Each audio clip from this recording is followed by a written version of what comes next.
The media has a God complex, and they've got this kind of Orwellian idealism that they continually perpetuate. It's the truth that they create, and that's what Chris Cuomo was doing. Welcome back. Chris and Andrew Cuomo coming under fire amid new explosive records released by the New York Attorney General's office. According to those records, Chris used his media sources to acquire information on the women who accused his brother, then Governor Andrew Cuomo, of sexual harassment. Let's bring in our panelists for reaction: Ashley Davis, Rich Valdes, and Melanie Burkholder. In light of this bombshell, CNN released a statement that reads, "The thousands of pages of additional transcripts and exhibits that were released today by the New York Attorney General deserve a thorough review and consideration. We'll be having conversations and seeking additional clarity about their significance as they relate to CNN over the next several days." And you have to remember the sources that he built were you would understand, through CNN, through him being Chris Cuomo on CNN, years of being in that realm that will give you access to these individuals in which he texted back and forth with. They found the text messages to Melissa DeRosa, the aide of former Governor Cuomo, asking about the harassment allegations. Some are already calling for Chris Cuomo's removal from CNN. Check out this headline. This one's from The Atlantic. It simply reads this: Chris Cuomo must go. Rich Valdes, your thoughts? Yeah, well, from their lips to God's ears. The media has a God complex, and they've got this kind of Orwellian idealism that they continually perpetuate. It's the truth that they create, and that's what Chris Cuomo was doing. He was saying, you know what, I'm going to let you know what I know, what I want you to know, whatever tidbits I want you to know. So do I think he's going anywhere? Absolutely not. I think Chris Cuomo is going to be right there. When was the last time anybody really got fired from CNN? You can't even look at Tubin. Look at any of these cases. It's a slap on the wrist. They said, we're going to have a conversation. They probably will have a conversation, but they're going to continue to be the thought police that they've always been.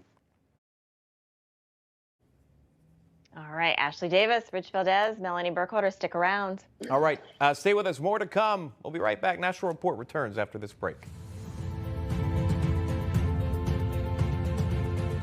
There's so much confirmation bias. They pick and choose and cherry pick absolutely everything they want to do.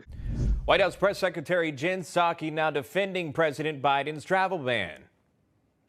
What the president was critical of was the way that the former president put out, I believe, a xenophobic tweet and how he called what he called the coronavirus and who he directed it at. The president has not been critical of travel restrictions. We have put those in place ourselves. We put them in place ourselves in the spring. But no, he does not believe. He believes we should follow the advice of health and medical experts. All right, joining us now to discuss is Ashley Davis, a former White House official under the Bush administration, Rich Valdes, radio host of This Is America with Rich Valdes, and Melanie Burkholder, Republican strategist and former U.S. Secret Service agent. Thanks for joining us again.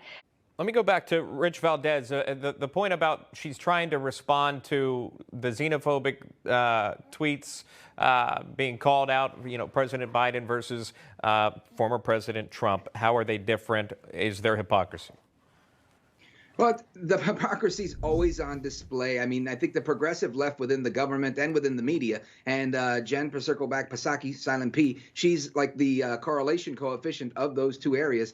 This is where she lives in that space. So absolutely, there's so much confirmation bias. They pick and choose and cherry pick absolutely everything they want to do. To say that it's xenophobic when Trump does it because he didn't have a mask mandate and because he wasn't pushing vaccines that didn't exist yet, that was one of the initial arguments she made. It's just laughable in my opinion.